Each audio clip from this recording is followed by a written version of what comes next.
양궁공제가 이제 세월호에 투자했다, 혹은 청해진 해운과 직접적 관련이 있다. 그러니까 항만 해운 업체죠. 관련이 있다고 제기가 됐던 것이 2009년도에 저기 이제 표 보시면 그 선박펀드라고 보이시죠? 저기 대신증권인데 그 저 업체와 이제 계약을 맺고 선박 임대 사업을 했던 경력이 있는 거죠. 내용을 보시면 그 이때 이 펀드에서 무엇을 했느냐? 그 한국 일본 사이를 왔다 갔다 하는 상선에다가 투자를 해가지고 그 임대 수익을 올리는 이런 식으로 이제 펀드를 만들어서 사업을 시작을 했는데 공교롭게도 이 배가 침몰을 합니다.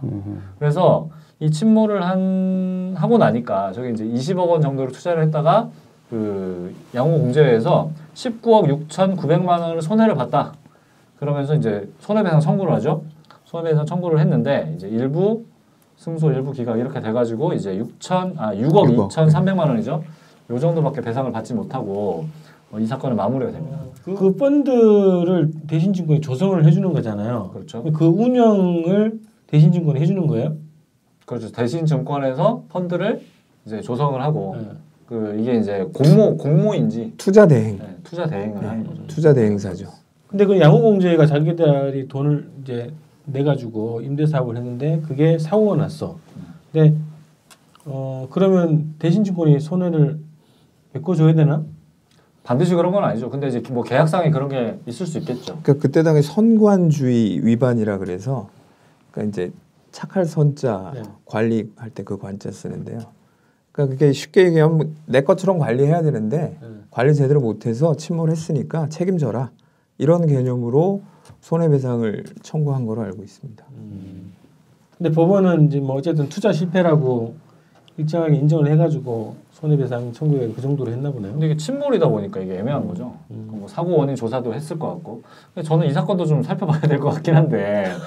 그러니까 이게 이제 세월호도 어쨌든 침몰을 된 거고 이 배도 이제 침몰을 했기 때문에 그때 어떤 그 침몰 원인과 관련해서 이게 이제 침몰 원인 중에서 이제 뭐 고의적인 과실이라든지 혹은 이제 전혀 뭐 불가항력적인 상황이었는지 이런 것들에 따라서 사실 이 손해 내역이 그 사정 내역이 이제 결정이 되지 않겠습니까? 보험도 당연히 가입이 되어 있을 것 같고. 그래서 이 사건도 굉장히 좀 한번 살펴볼 필요가 있다 이런 생각이 좀 들긴 합니다. 그러니까 공제가 하는 사업이 다양하네요, 그죠? 그렇죠, 굉장히 다양하죠. 주로 투자? 주로 골프장 하더라고요. 네. 골프장은 굉장히 많이 합니다. 골프장을 많이 하더라고요. 주로 아까 3천억 원 정도로 얘기했는데 규모를 보시면 그 원주에 CC 골프장, 원주에 있는 골프장이 있는데 골프장이 한 1,000억대 규모를 가지고 있어요. 근데 뭐 운영은 잘 안 된다 그러고요. 이게 어떤 그 VIP들이 오는 이런 골프장은 아니고 이제 일반 퍼블릭 그런 골프장으로 운영을 해왔는데 원주 그러면 그 사건이 생각나네요. 그 원주 별장 성접대 사건. 국정원 고위가 비슷한 얘기가 있었잖아요. 김학의 그 법무차관. 그 사건이 생각나네. 그래서 수익에는 별 관심이 없는 건가? 그래서 하여튼 이렇게 투자를 했는데 죄다 보면은 그 아예 원금을 다 날리거나 실패했어요? 자본금을 자본금 대부분 거의 그렇습니다. 그리고 적자투성이고 대체로 보면. 그래서 그 이 취재를 했던 그 당시에 담당 기자와 공인회계사 이런 분들의 의견들은 이거를 그냥 아주 객관적인 시각에서 이걸 투자 사업으로 그냥 봤으면 이건 그냥 낙제점인 거죠. 이런 일을 도대체 왜 하느냐. 그냥 그러니까 청산을 하는 게 맞는데. 이 시기가 언제부터인가요? 양궁공제는 저기 60년대에 만들었다는 그렇죠. 2000년대 이후 자료만 지금 있는 거죠. 01년도부터 지금 한 2013년도까지 확인된 것만 이 정도. 근데 이게 다 실패라는 거예요? 뭐 성공한 거 하나도 없나? 실적은 적자투성입니다. 네. 적자투성이. 자기 자본 대비 부채 비율이 581%. 그리고 이게 이제 그 경기도권에 하나 그 골프 연습장 같은 게 하나 있어요. 그거는 거기서 이제 약간의 푼돈, 흑자는 푼돈, 적자는 이제 대규모 적자, 뭐 이런 운영이라고 보시면 될 것 같아요. 아니 그 천하의 국정원인데 정보도 그죠? 정부의 총괄 아닙니까? 거기서 투자를 하고 운영하는 사업인데 이게 손해가 이렇게 많으면 그러니까 국정원이 그 국가 예산 내 어떤 예산이 얼마나 투입되는지 그리고 그것이 어떻게 사용되는지 이것은 아주 거의 비밀에 가깝죠. 그리고 옛날에 그 박정희 때 그 전두환 때는 안기부가 우리 그 ABB ABB는 거의 다 그러니까 안기부가 다 활용했답니다. 정부의 예비비, 예, 청와대 뭐 이런 국가예산 총. 국가예산, ABB는 예, 그냥 안기부가 마음대로 갖다 쓸 수 있는. 그러니까 거의 그 총 우리 국가 예산의 총액의 거의 10분의 1. 그 당시는 10분의 1이 ABB였거든요. 네. 갑 중에 슈퍼갑이네요. 그러니까 뭐 이런 돈에 대해서도 그들은 실적이 없어도 다 메꿀 수 있는 그런 저희가 되지 않을까. 그러니까 이게 일반적으로 보면은 저는 이제 공제 뭐 이런 거 잘 모르는데 그 사업을 한다니까 사업을 해서 투자는 족족 손해야. 그럼 거기 돈을 내는 회원들이 현직 직원인데 항의 오고 뭐 야 무슨 이사장 가라 뭐 이렇게 할 것 같거든요. 그 사람들이 그 돈이 넘쳐날 것 같은데 예? 국정원 댓글 사건 보십시오, 그죠? 그게 그 강남에 좋은 오피스텔 빌려다가 그죠? 거기에 직원들이 가서 그런 짓을 하고 있는데 이거 얼마나 많은 돈이 그렇게 지금 유용되고 있는가? 뭐 이거는 말할 것도 없고. 그래서 그 일반적인 기업 회사 운영의 상식과는 전혀 맞지 않는 현상들이 나오는데 이걸 보고 뭐 어떻게 해석할 수 있을까 이 현상들을. 이건 아주 전형적인 그 비자금 조성 수법 아니겠습니까, 사실은. 비자금. 그러니까 뭐 이를테면 엊그저께 저기 성완종 그죠? 네, 경남기업 그 이건 이제 공인 회사니까 여기는. 그러니까 여기서는 비자금을 조성하는 것이 현금을 예를 들어서 뭐 A가 B한테 돈을 100만 원 줘야 될 거를 120만 원 줬다고 하고 그 20만 원은 이제 가지는 이런 수법으로 비자금을 조성하지 않습니까? 네. 여기는 이제 그런 식으로 하는 게 아니라 아주 통 크게 그냥 네?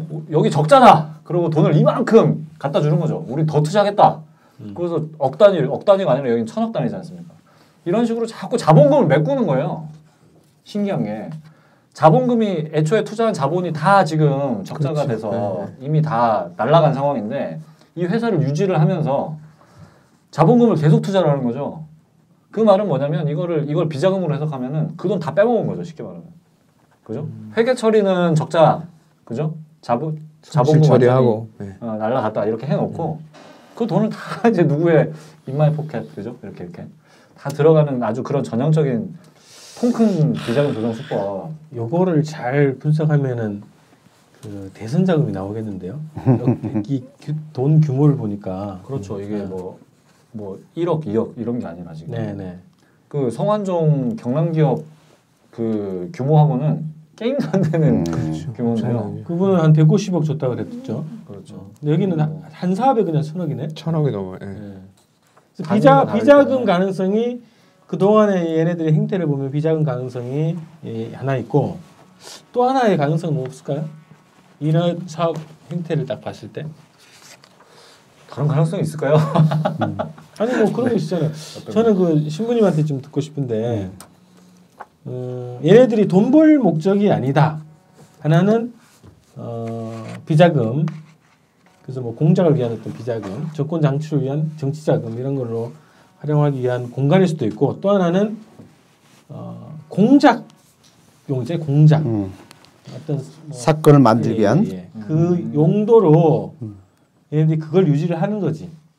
가령 예를 들어서 이제 이 세월호 배가 그 국정원 지적사항에서 나왔듯이 또 이재명 성남시장이 이것은 국정원 소유일 가능성이 크다라고 그분이 확신을 했거든요. 그거랑 칼 858 사건하고 이게 또 이게 많이 그 연관이 되는 부분이 있어요.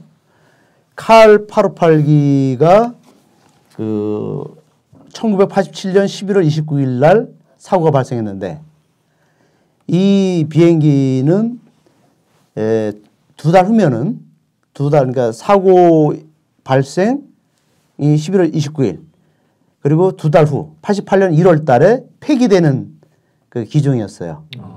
예, 이게 그러니까 대한항공에서 첫 번째로 그 보잉사로부터 사들인 첫 비행기였어요. 첫 비행기였습니다. 그래서 그리고 이 칼 858기는 그 전두환 전용기였어요.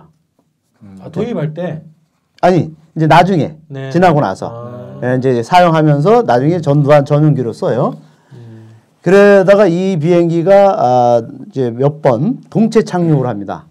사고가 나요. 그러니까 이게 바퀴가 안 빠졌다. 네, 바퀴가 안 빠져서 그래서 이 2달 후면은 폐기되는 그 기종 그것은 이제 공식적으로 폐기돼야 돼요. 근데 그 폐기돼야 될 기종을 미국 산타바바라에 가서 수리를 해옵니다.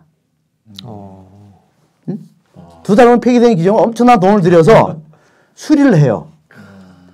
그리고서 수리 후 첫 출항이 바로 칼 858기. 그러니까 이게 사고 났어요. 폐기 직전이기 때문에 폐기 직전이었어요. 그나마 수리를 해도 국내선 정도 가면 적당할 수 있을지 그렇죠. 모르겠지만 그게 아니라 국제선을 본래는 이 그 여객기는 이제 그 항공사가 처음에는 이제 새 여객기니까 그 새로 도입된 여객들은 이제 국제선을 주로 띄웁니다. 이제 규모에 따라서. 그다음에 이제 좀 어느 정도 시간이 흐르면 국내선을 띄워요. 왜냐면 안전 문제 때문에. 근데 이거는 국내선 제주도 김포공항을 했던 비행기가 갑자기 국제선으로다가 노선을 바꿔요. 거꾸로 돼. 이례적이네요. 예, 그래서 그리고 그 당시에 그 이게 첫 출항을 비행을 하고 이라크 바그다드로 돌아오는 과정에서 이게 사고가 납니다. 근데 그 당시에 우리가 보통 그 옛날에는 그 보안 승무원이 있었어요. 우리나라 민항은 다 대한항공 보안 승무원이 있었고 테러라든지 이런 어떤 안전을 위해서 보안 승무원이 있어갖고 보안 승무원이 보통 2인이 탑승을 해야 돼요. 일반적으로. 예. 그렇지 않으면 1인 또는 2인이 탑승해야 돼요. 근데 이 칼 858기는 한 사람만 탑승을 했어요. 왜 그러냐? 예, 공교롭게도. 왜 그러냐? 본래는 2명. 왜냐하면 이 비행기는 그 교체 승무원들이 있어요. 말하자면 서울 김포공항에서 그 당시에 김포공항에서 바그다드까지 갈 때 비행기가 갔죠. 그러면 이제 거기서는 다른 비행기를 타고 옵니다. 이 사람들이. 거기까지 말하자면 그 운항을 했던 승무원들이 필요하니까 들어올 때는 다른 비행기를 탑승해서 들어오게 돼 있어요. 그러면은 칼 858기에 한 명의 보안 승무원이 있죠. 그죠? 이제 본래 와야 될 사람. 그러면 들어간 사람. 한국에서 들어간 사람은 다른 비행기를 타고 와야 되잖아요. 근데 이 비행기에 보안 승무원이 한 명뿐이 없었어요. 그죠? 교체 승무원이 없습니다. 조종사라든지 다른 승무원들은 같이 들어오거든요. 탑승 계획을 해갖고. 근데 보안 승무원 한 사람이 빠져버려. 이 칼 858기도 승객 문제를 보면은 보안 승무원이 왜 한 명만 탔을까? 그죠? 교체 보안 승무원 한 명 더 있어야 되는데. 이거 보면 이거를 하나하나 또 짚어보면은 칼 858기도 이게 보안 승무원의 문제에 있어서 그 당시 보안 승무원들은 누가 테러에 관련된 거니까 누가 훈련을 시키고 교육시키겠습니까? 안기부였어요. 그러니까 안기부 직원 안기부 직원까지는 확인을 못했지만 안기부하고 상당히 유착된 사람들이 보안 승무원이었어요. 그럴 수 있겠네요. 예, 왜냐면 우리나라는 이 분단 국가이기 때문에 그런 보안 승무원 문제가 아주 중요한 역할을 했거든요. 근데 이 칼 858기도 그래요. 그러니까 저는 이 세월호가 국정원 소유라는 그런 사람들의 확신과 이 칼 858기도 국정원이 그 당시 안기부가 이런 지금 뭐 우리가 항공기 펀드라든지 그죠? 이런 것들을 보면은 또 여기에서 비슷한 관련성을 갖고 있지 않는가. 네. 비슷하네요. 비슷하죠. 예. 내일 모레 기종이고 내일 모레 버릴 비행기를 돈을 들여 수리를 하더니 갑자기 국제선을 태워가지고 폭파되는. 그리고 또 한 가지는 이 칼 858기 사건 같은 경우도 그럼 만일에 이런 북한 뭐 김현희가 뭐 북한에 의해서 테러를 저질렀다 그러면 당연히 이거에 대해서 제대로 보안 점검하지 못한 안기부가 책임을 져야 돼요. 왜냐하면 테러 사건에 대해서는 안기부 소관이거든요. 그럼 안기부가 여기에 대해서 누구 하나 책임을 져야 돼요. 115명이 실종되고 사고 난데 근데 안기부는 누구 하나 여기에 대해서 책임 처벌받는 사람 하나도 없어요. 대한항공도 이 칼 858 계산에서 정부 기관 내에서 누구도 하나 책임자 처벌이 이루어지지 않았어요. 그러니까 그 천안함 사건하고 또 똑같네요. 비슷한 지금 이제 주제를 이어가야 될 것 같은데 우리가 세월호 사건하고 칼 858기 사건 이거를 왜 자꾸 비교를 하려고 하냐면 비슷해요. 패턴이 비슷하다고. 패턴이 비슷하죠. 이게 실제로 배후에 있을 것 같은 조직도 비슷하고 하는 방식도 비슷하고 사건의 이 전개 과정도 비슷하니까 이거 자꾸 비교하려고 하는 거거든요. 그러니까 여기서도 국정원 지적사항이 나왔죠. 국정원이 개입된 거 아니에요, 그죠? 지적사항이 나왔으면 이 칼 858기도 항공기 사고 조사를 하는데 왜 국정원이 주도를 해? 응? 교통부 그 당시 교통부였거든요. 항공기, 항만, 그렇죠. 이런 모든 철도 사고는. 근데 교통부는 싹 빠지고 국정원이 딱 이걸 모든 걸 딱 주관하면서 갑자기 테러 사건으로 바뀌어. 먼저 조사하고 난 뒤에 그 다음에 이제 이게 테러가 됐더니 뭐 그 다음에 나오는데 이걸 첫 번부터 테러 사건으로 딱 규정 못 박아놓고 그 다음부터 이제 조사가 들어가요. 그러니까 이게 세월호 참사나 칼기 참사나 여기에 딱 공통부모에는 안기부 국정원이 같이 있어요. 같이. 그러니까 오늘 이 방송은 우리가 중요한 이 사고 원인의 중요한 부분을 우리가 지금 여기서 건드리고 있는 것이 아닌가 생각이 들어요. 네. 그래서 이제 세월호와 칼 858기라는 주제로 다시 넘어가야 되겠는데요. 저희가 뭐 말씀드렸던 것처럼 이 칼 858기 사건을 왜 얘기 드리냐면 아시겠잖아요, 그죠? 비슷하거든요. 그래서 얘네들이 한 몇십 년 동안 습성을 그렇게 들여왔기 때문에 앞으로 세월호에 대해서 국정원이 어떻게 움직일 것이냐 이런 것들을 예상하기 위해서라도 이 칼 사건을 다루는 게 필요할 것 같아서 신부님께서 그 얘기 좀 해주시죠. 이 두 사건이 보여주는 공통점 지금 정리를 해오신 게 있죠. 자료 화면을 함께 보겠습니다. 세월호 참사와 칼 858기 사건의 그 공통점. 네. 지금 지금 우리가 세월호 사건 이 문제가 우리에게 중요한 과제인데 이 두 사건의 공통점이 상당히 많아요. 그러면서 또 차이점도 있고요. 우선은 그 두 사건을 보면은 구조. 세월호 사건은 정부의 인명 구조가 전혀 없었다. 정부가 왜 있는지 모를 정도로. 마찬가지로 칼 858기 사건에서도 정부의 인명 구조는 전혀 없었다. 또 책임자 처벌도 전혀 없었다. 사고 조사를 보면은 세월호 사건은 사고 발생부터 1년 동안 정부가 사고의 진실을 은폐하고 있고 그리고 이 정부 시행령 같은 경우는 그 진실을 감추기 위해서 저 시행령을 지금 내놓고 있죠. 칼 사건을 봐도 사고 조사를 하지 않았습니다. 제대로 하지 않은 게 아예 하지 않았습니다. 그 이유의 몇 가지 중에 하나가 1987년 11월 30일 그러니까 11월 29일 날 사고가 발생했어요. 그리고 11월 30일 날 정부 측에서 칼 858기 사고 합동조사단이 구성이 됩니다. 이 조사단 구성을 보십시오.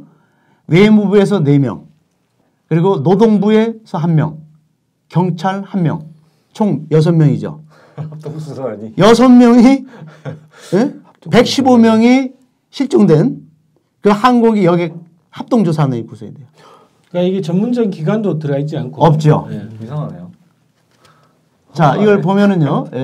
이제 보면은 사고조사 주관부서가 외무부죠.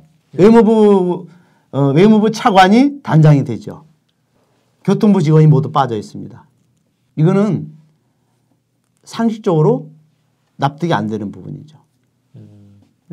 그래서 일반적으로 당연히 교통부 직원 교통부가 가야 돼요. 가야 돼요. 예. 교통부에 항공조사위원회가 있거든요. 거기서 가야 되는 겁니다. 전문 그 팀들이. 그리고 여기에 이제 정부가 이 합동조사단 구성에 6명만 보내기가 그 자기들이 좀 국민들에게 설득력이 없으니까 18명의 대한항공 직원들을 파견시켜요. 플러스 18. 네. 직원을. 그래 18명. 그러면 몇 명입니까? 24명이죠. 정부가 발표하기를 25명으로 발표했습니다. 합동조사단은 대한항공 직원 18명 플러스 정부 측 6명이라서 25명이라는데 한 명이 빠졌죠. 한 명 뭔가요? 한 명을 발표하지 않습니다. 한 명. 오타가 아닙니다. 이 한 명을 왜 정부가 발표하지 않는가? 그 이유가 있습니다. 안기부 직원입니다. 안기부 서기관인데 고의적으로 그 사람을 빠뜨려요.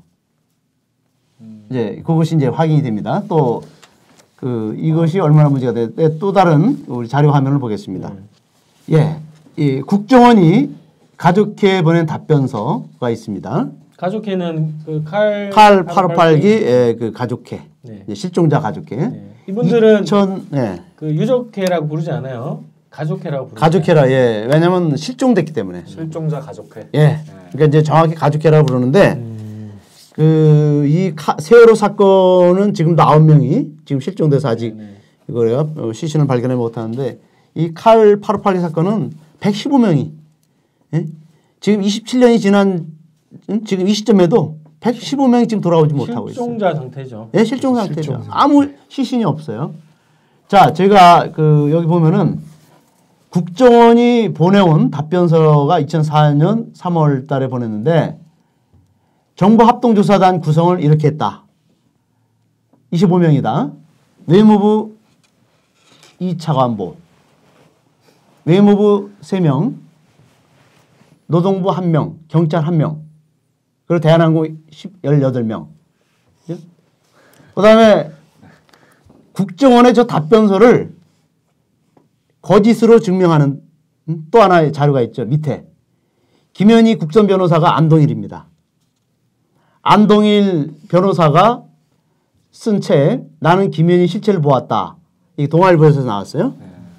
여기에 보면은 정부 합동조사단이 7명으로 나옵니다. 6명이 아니고. 예. 그러면 여기 이제 외무부 1차 간보죠. 자, 국정원은 외무부 2차 간보가 갔다고 해놓고. 예. 근데 이것은 안동일 책은 어디서 근거를 했냐? 법정 진술입니다. 법정에서 여기에 교통부 서울지방항공관리국 검사과장 한재기가 법정에서 합동조사단이 이런 사람이더라고 법정에서 진술했어요. 응? 그러니까 이것은 외무부 2차 간보가 1차 간보로 바뀝니다. 그 다음에 외무부 인원이 다르죠. 그죠? 안기부에서는 국정원에서 3명이라고 했는데 여기서는 2명입니다. 그 다음에 교통부가 2명으로 또 나오죠. 네, 실제로는 교통부가 간 거네요. 네, 간거로 돼 있고. 안 갈 수는 없어요. 국정원은 없다고 돼 있고. 그죠? 그 다음에 안기부 서기관 1명이 돼 있죠. 국정원 답변서에서는 안기부 직원이 없습니다. 그러나 여기서는 안기부 서기관이 있고. 그죠? 그 다음에 이런 구성으로 보면은 대한항공이 18명이니까 민간 주도의 합동조사단이네. 더 많죠. 민관 합동인데 민간이 주도하는. 네. 그러니까 이거 왜 이게 증명이 되냐, 그죠? 그러니까 조사를 하지 않았다는 거죠. 응? 현재 사고 조사를. 응? 예, 이 사고 조사 보고서는 미얀마 사고 조사 보고서가 있고요. 이 외국에서 사고가 나면은 그 사고 발생국이 이제 우선 조사권을 가져요. 그 미얀마 사고 조사 보고서는 그 사고 지점이 북위 14도 33분, 위도 경도가 동경 97도 23분. 안기부 보고서는 북위 14도 45분, 동경 95도 38분. 사고 지점 이렇게 다르게 나오죠. 대체로 어딘가요, 저기가? 예? 대체로 어딘가요? 이게 이제 안다만 해역입니다. 인도양. 인도양의 안다만 해역인데 이 두 지점 간의 거리가 200km가. 그러면 사고조사는 안 했다는 거 아닙니까? 그죠? 사고조사. 어떻게 200km의 거리 지점에서 응? 엉뚱한 데 가서 사고조사 할 수 있냐. 응? 그리고 그 국제 민관 항공기구가 있어요. 국제 민간 항공기구에서 채택되는 것은 발생 국가의 사고조사 보고서예요. 그러니까 미얀마 사고조사 보고서가 국제 공식적으로 채택이 됩니다. 지점이군요. 예. 그러니까 안기부 보고서는 저 사고 위치를 공식적으로 채택되지 못했고 우리나라에서 일방적으로 발표한 거죠. 이유가 뭐죠? 이유는 이게 복잡한데 네. 김현희가 설치했다는 그 시한폭탄 9시간 거기에 맞추기 위해서 안기부는 저 사고 위치를 그러니까 9시간 동안 날아간 비행기가 갈 수 있는 거리 위치가 그러니까 바그다드에서 출발한 시간하고 폭파한 시간 9시간을 맞추기 위해서 그걸 미리 억지로 못 맞췄나요, 미리? 네, 억지로 저렇게 안기부는 거짓말로 이제 사고 더 빨리 터져버린 거네요. 미얀마 조사 보고서에 의하면. 그렇죠. 미얀마는 더 안 터졌구나. 예. 이렇게 그 안기부는 엉터리로 그 꾸며낸 그런 조사 보고서를 국민들에게 발표했어요, 이거를. 그러니까 이게 세월호 사건하고 이거 사건 보면은 세월호 사건도 마찬가지 아니에요. 계속해서 정부 측 발표들이 항적도 그렇죠. 항적도도 몇 번 변경하고 그다음에 그다음에 탑승객 거기 숫자들도 그죠? 5번이나 변경하고 이걸 한번 보겠습니다. 세월호도 어떻게 정부가 계속 말을 번복하고 탑승자 숫자를 보십시오. 그죠? 477명부터 해갖선 이렇게 여러 차례 5번 계속 받고 그다음에 구조자 수도 처음에는 368명 거의 전원 구조 계속 줄어들죠. 174명. 믿을 수 없는 정부 발표. 그러니까 이 칼 858기는 전두환 정권 때 일어난 사건이고 세월호 사건은 박근혜 이 부정선거 정권에 일어난 사건이에요. 그러니까 이런 수구 집단이 정권을 잡으면 항상 이러한 의문의 사건이 터지고 또 그 사건들은 진실이 밝혀지지 않고 항상 덮여져 버렸어요. 예. 그죠. 안기부가 그 칼 858기 사건을 다루는 그 방식을 보니까 이 세월호 사건이 그 배후에 비슷한 애들이 있는 것 같다 이런 것을 추정하게 만든다는 거예요. 세월호도 지금 사고 지점이나 항적이 굉장히 다양하거든요. 여러 개입니다. 여러 개. 핵심적으로는 일단 정부가 발표한 항적이 있고 군에서 제공한 항적이 있는데 너무 달라요. 항적이. 군에서 제공한 항적이. 한겨레에서 보도를 해서 알게 됐는데 너무 이 세월호가 간 궤적이나 혹은 그 사고 지점의 위치라든지 이런 게 너무 달라가지고 여전히 논란거리죠. 그래서 이게 혹시 무슨 납품한 회사에 따라서 이게 결과가 다른가? 레이더 납품하는 업체가 여러 개 있을 거 아닙니까, 그죠? 국방부에 납품하는 업체, 뭐 VTS에다 관제소에다 납품하는 업체, 이 업체가 달라가지고 결과치가 다른가? 이런 생각이 들 수밖에 없는 거예요. 근데 그런 건 아니기 때문에 결과적으로는 누가 손을 댄다 이런 거예요. 기초적인 자료에다가 손을 대지 않았느냐는 추정인 거죠. 그런 거를 기관들마다 이 자료들을 기본 원자료들을 손을 댈 수 있는 권한을 가지고 있는데 어디냐 과연 한국에서. 그러니까 그 진실을 덮기 위해서 칼 858기도 진실을 덮기 위해서 그 안기부가 당시에 이제 우리 가족들을 진상규명 방해를 하고 또 협박하고 온갖 그런 그 많은 작태를 벌였거든요. 이번에도 마찬가지. 세월호도 보면은 그 제가 이 자료를 뽑아왔는데 그 해양 선박 교수들 전문가들이 약속이나 한 듯 일제 입을 닫았다 그래요. 그렇죠. 네. 그래서 여기서 보면은 인터뷰 잠깐 하다가 그렇죠. 이렇게 나와요. 언론 인터뷰에 활발히 참여했던 교수들이 한말 한시에 입을 닫은 배경에 대해서 이 기자가 A 교수에게 물었다. A 교수에게. 이 A 교수가 이렇게 대답해요. 정부가 통제에 나선 때문이라고 설명했다. 그는 이곳 저곳에서 압력이 들어온다. 주로 정보부처라고 보면 된다. 정보부처라고. 정보부처라고 표현했지만 맥락상 국정원이라고 해석된다. 그의 말은 이어졌다. 이게 그 어느 제가 인터넷에서 뽑은 기자의 이야기입니다. 기고사는 아닐 테죠. 네. 그러니까 이제 국정원이겠죠. 조금이라도 안 좋은 말이 나가면 그걸 누가 말했는지 찾아낸다고 했다. 찾아낸다는 말은 찾아낸다의 이 말은 국정원의 정보 활동을 염두에 둔 것으로 보인다. 이것이 제가 인터넷에서 나온 이거 신문 기사거든요. 근데 그 뭐야 저기 요즘에 국정원 직원들이 일반 그 대학의 교수 연구실까지 찾아가가지고 책상에 걸터앉거나 혹은 이제 뭐 책상에 다리를 올리고 뭐 이런 글 한번 써봐야 되지 않겠냐 이런 식으로 여전히 작업을 많이 한다고 하더라고요. 제가 뭐 지인을 통해서 들은 얘기긴 하지만. 그래. 그러니까 이 세월호 사고가 그냥 단순한 그냥 어떤 그 우리 교통사고로 끝났다면 국정원이 이런 교수들 전문가들의 이러한 어떤 그 인터뷰에 개입할 이유가 없잖아. 그냥 사고로서 그냥 그대로 조사하고 발표하면 되는데 왜 굳이 입막음을 하고 감추려고 하고 이 진상규명을 방해하냐 이거지. 칼 사건도 똑같았어요. 진상규명에 대해서는 아주 철저하게 안기부가 개입해서 방치 못하게 하고. 그래서 이것은 이런 의도적으로 진상규명 방해하는 그들은 결서 이 사건에 깊숙이 개입되고 뭔가 숨기려는 의도가 있다는 것이죠. 그래서 이건 같은 맥락에서 봐야 돼요. 숨기는 놈이 범인이라고 하더니. 전 조직이 가동된 것 같아요. 보니까 댓글 공작도 그랬지만 이것도 이게 보통 일이 아니잖아요. 저희 생각을 해보면 전국에 있는 지식인들 다 입을 막고 또 기본 자료를 조작을 하려면 전 조직이 다 가동이 돼야 되고 그만큼만 조직력과 힘과 자본이 있어야 되죠. 아까 여기서 그 그렇죠. 뭐 비자금은 이미 있겠다. 그냥 가가지고 적당히. 전 신분위원한테 그 한번 듣고 싶은데요. 최근에 그 해양수산부가 그 유가족 보상금 얘기하면서 보상금을 수령하는 가족들은 각서에 사인하라고 그랬잖아요. 보상금 수령하면 더 이상 정부의 책임을 묻지 않는다 이런 거를 확약하라는 거잖아요.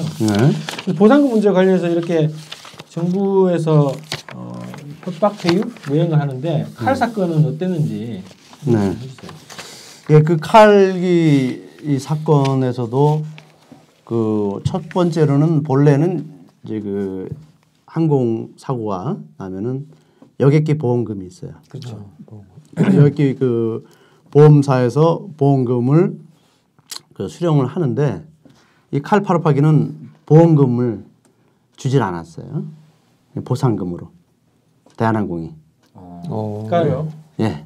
그러니까 민간 항공사가 다 보험을 든단 말이죠. 들죠. 그러면 그 사고기 때문에 교통사고니까 이것도 만약에 기본 그러면 보험금을 지급해야 되는데 이건 보험금이 지급된 게 아니고 보상이면 손해에 대한 보상인가요? 뭐 피해 보상?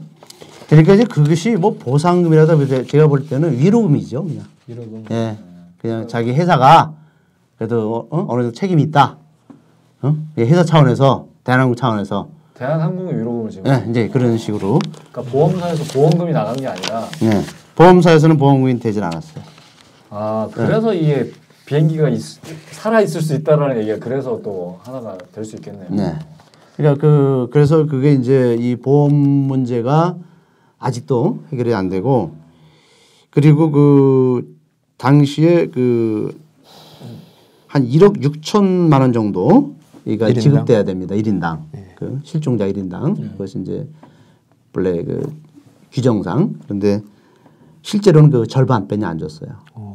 7,900만 원. 이것도 그 대한항공 측에서 정부가 개입해서 이 보상금을 합의시켜요.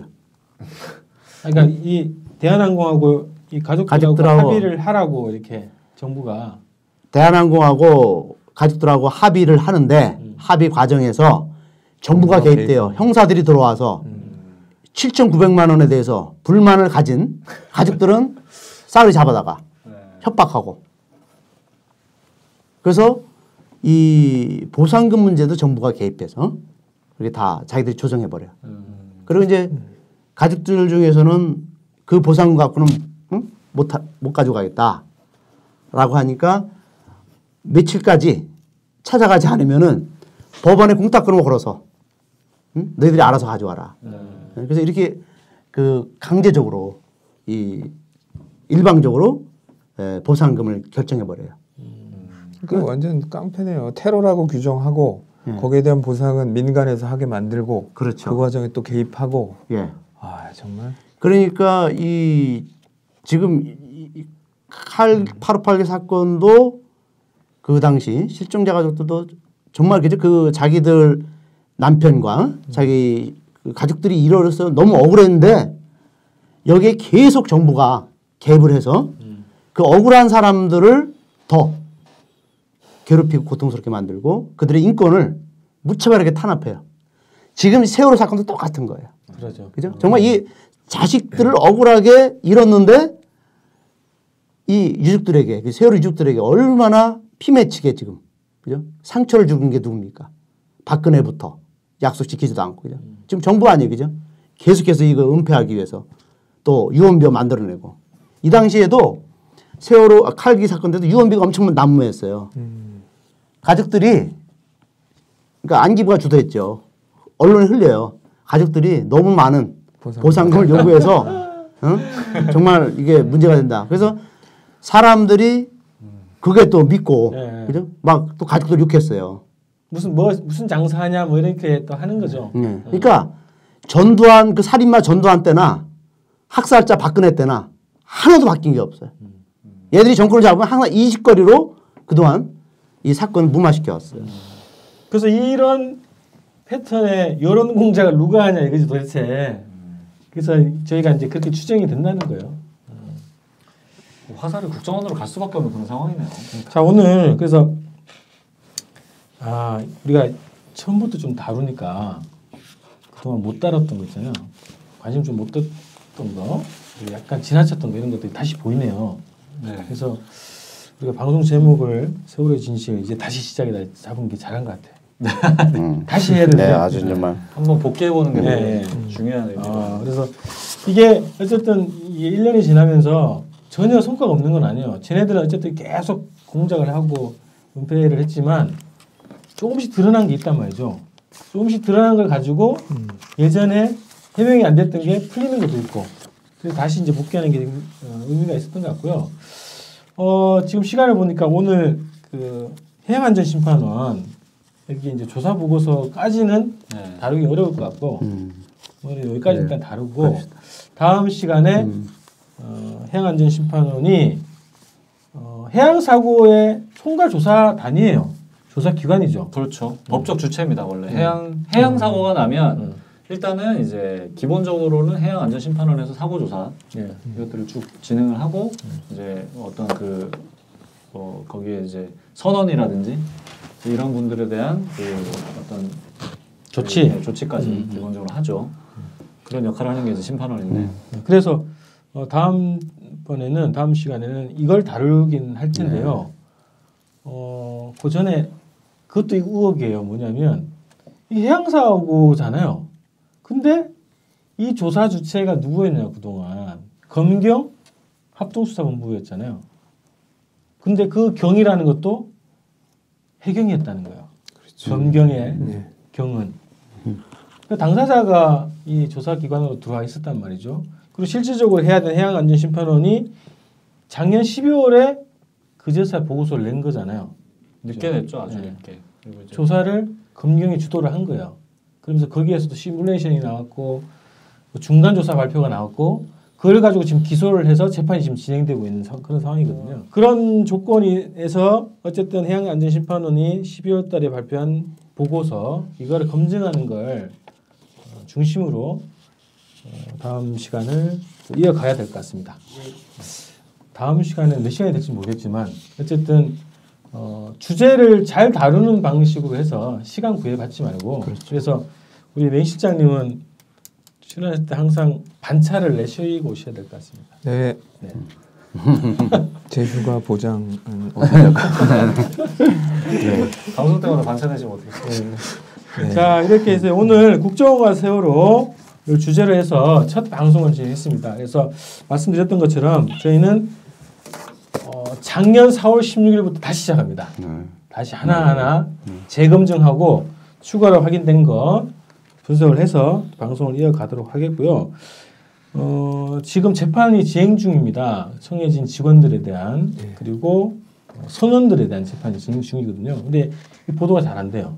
이것도 저희가 계속 소식을 좀 알려드리도록 하고 팽목항 소식 그리고 안산 소식 이런 것들도 여러분들께 좀 알려드리도록 하겠습니다.